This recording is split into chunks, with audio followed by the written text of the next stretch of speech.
Hello, today I'm here to teach you about cooking some dirty rice. Now, to cook dirty rice you need several ingredients. First off, going cheap here. Going with some mild pork sausage. Got this on sale. Second step, normally I would have a actual green pepper, but chopped green peppers, some chopped green onions, and some rice. And of course a host of spices, but we'll get into that later. What you're going to want to start to do is you're going to want to get that pan of yours all heated up on the stove, getting nice and hot, almost as hot as the sun. While we're doing that, we wait.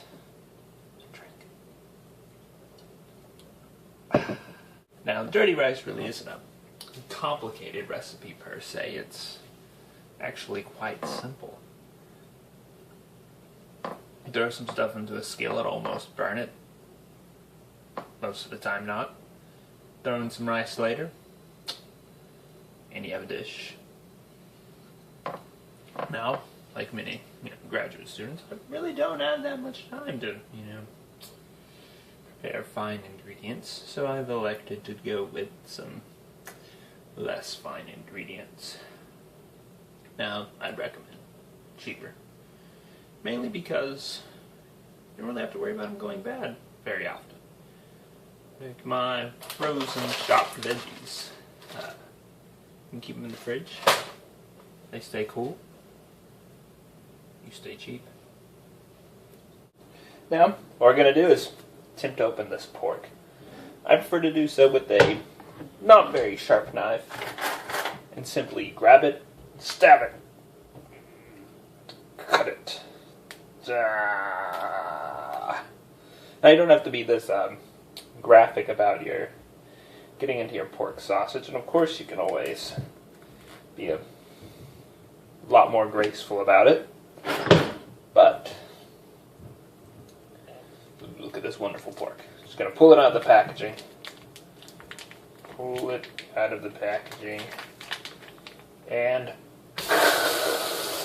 hear that little sizzle sazzle. Now,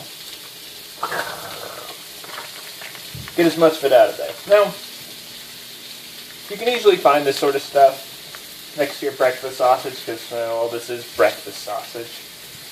If we had more time, start from like, I don't know, some sort of pork or something. Grind the meat freshly, not all in our spices, but we don't have time for that. We go to the pork store, we're going to wash our hands. Now, listening to that frying up nice and smooth. What we're going to do is we're going to take some sort of cooking instrument, and we're going to break this up. Now, I've seen some people go for rolls of sausage or slices, but my favorite is to get it nice and crumbled, so that way you never get too much sausage or too little sausage in any bite. Keep on stabbing it up. Nice and mean to it.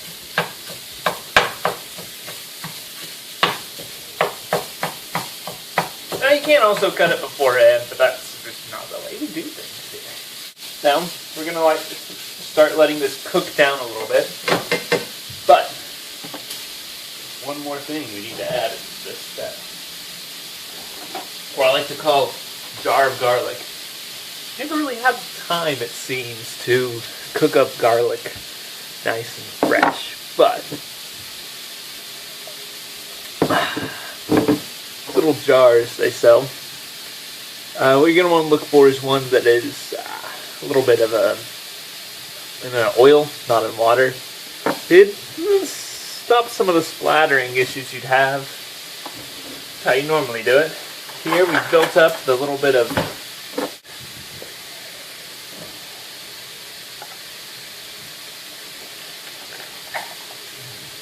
a shirt can be safe. So just going to take a spoonful of garlic. That seems like enough. Throw it in. Now, we really don't want the full-bodied flavor of garlic here. We just want that essence of it in the meat, a little bit in the core. And we'll be cooking most of it out, but I really think it adds during these first few steps. Make your breakfast sausage taste a little less like breakfast while, you know, still tasting like sausage. So, mixing this up still, getting it nice and crumbled up. Notice the meat will be browning. What you want is the meat to be mostly brown by the time we start this next step, which will be our vegetables. Vegetables are important here. Now, what you should do is probably take some sort of scissors to this, but really all I have is knives. So, I'm going to cut this open. And for this scale of recipe, which should probably feed about 3 people, 3 people that aren't me, I'm going to eat pretty much all this myself. I usually get about 1 cup of the veggies. Now, if you're the kind of person who has lots of free times on their hands and can cook every night of the week, you can always get a fresh bell pepper, chop it all up all nice. But I don't have that much time on my hand. So, we have our bell peppers. Next we need our onions. Now, another route you can go with this recipe is by putting in some jalapenos or some sort of really spicy thing, but I'm aiming to please some of the little men here that really don't like all that spicy, but can stand without it. One of my absolute favorite options is keep the spice out of the normal meal, especially if it's to feed, multiple people. But say you're an adventurer, you can always add some little bit of sriracha, or my favorite, Olé hot and fruity, which I'll be putting on mine afterwards. So we have our meat browning up nicely, and we now have 1 cup of chopped green bell peppers and 1 cup of chopped onions. Now, what we're going to do, pretty nice and simple here, we're just going to dump it in and stir it up. Now they are frozen, so you're going to get a little bit of water coming off of them. And you'll notice the sizzling decreasing quite significantly. I really like this though. For our spices, what we're going to go with today is some salt. Let's go with a little bit of chili powder. Some smoked paprika, a little bit of cilantro leaf, and some ground red cayenne pepper. Now you can also add like that, not ground kind, still tastes fine. Maybe a few people don't like it. A little bit gritty here and there. My favorite measuring instrument, this is the spoon. And for about 3 people, what you're going to want to do is use a spoon. If for some reason you're cooking by yourself, you always have little spoons you can also use. And it's about 1/3 of a big spoon to a half, depending on how well you pour it. So, you go over your thing, you pour your salt in so it fills up the spoon, and you sprinkle it on. So we have our salt. We have our smoked paprika. We have our chili powder.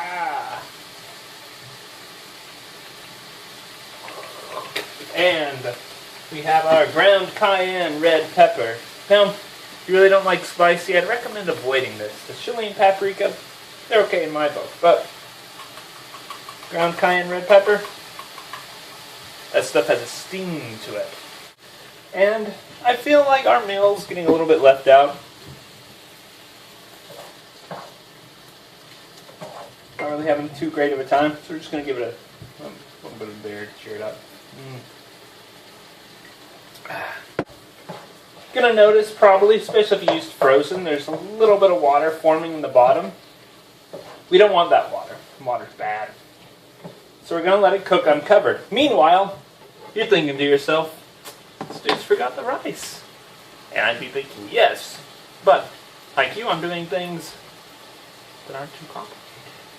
And I'm using my good old-fashioned rice cooker. Now, general rule for rice, if you don't know it, for every 1 cup of rice, add 2 cups of water. So here I have about 1.5 cups of rice. Chunk it in. And the water, about 3 cups. Chunk it in. Close the lid. Start. That's what your meat will look like cooking up. So you've added everything in, added all the spices in. If you notice down there, there's a little bit of bubblings coming up. We don't want the bubbles. We want a little bit of bubbles maybe, but we don't like the bubbles. We'll be back shortly to show you how this should be progressing. Here's where we're at now. You notice the bubbling starting to subside, and if you actually pull away, you notice you don't see bubbly, mainly grease. Grease is good. Now, what we want to do here now is we want to stop the loss of all this steam coming up. So, what we're going to do, we're going to take our old-fashioned lid, and by lid I mean pan, and throw it on the top. Now we just wait, usually until the rice is done cooking. At this point, you're going to want to turn the temperature from boiling hot as the sun to a nice little simmer. This is so it really doesn't burn too bad. What will be happening is that the various different chemical reactions are occurring, causing, basically, long story short, to burn really slowly. A caramelization process, if you will. We just need to wait for that to happen. The rice cooker's just finished. Now it's time to throw everything together. So, just take the lid off this and see how it went.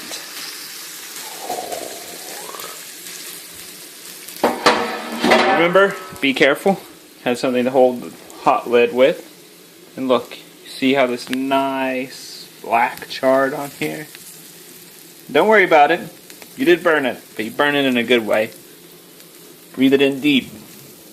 Now, a lot of that stuff stuck to the pan.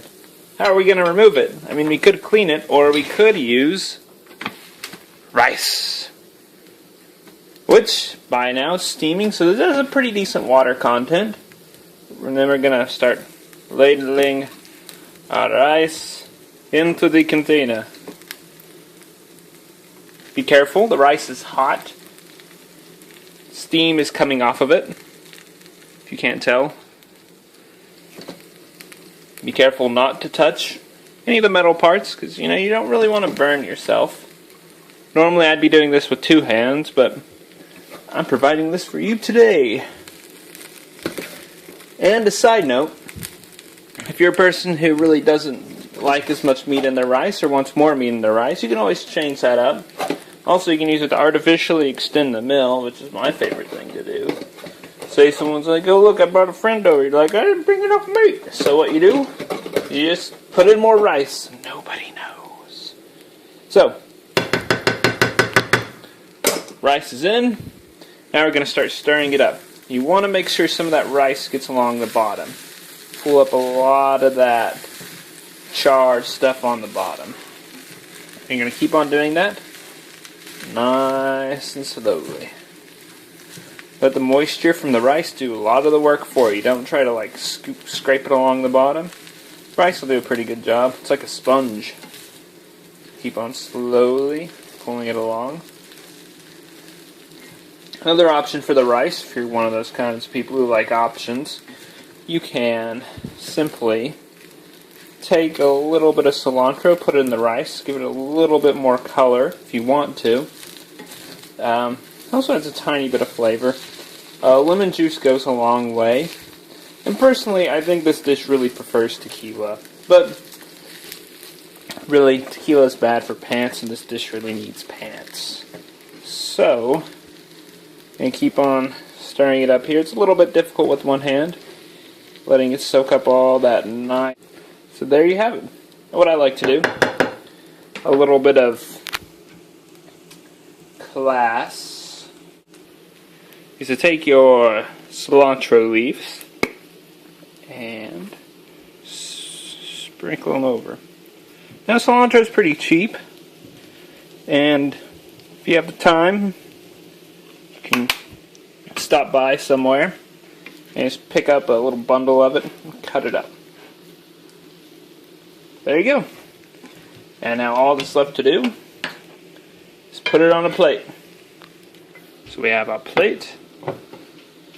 What I like to do is get a warm plate. So, not shown here, stick it in the oven for a couple of minutes and fill up your plate with some of that dirty, dirty rice. And there you have it. I hope it is delicious. Now that we're finished, it's time for me to eat. Hope it tastes well, and looks like it's time for another.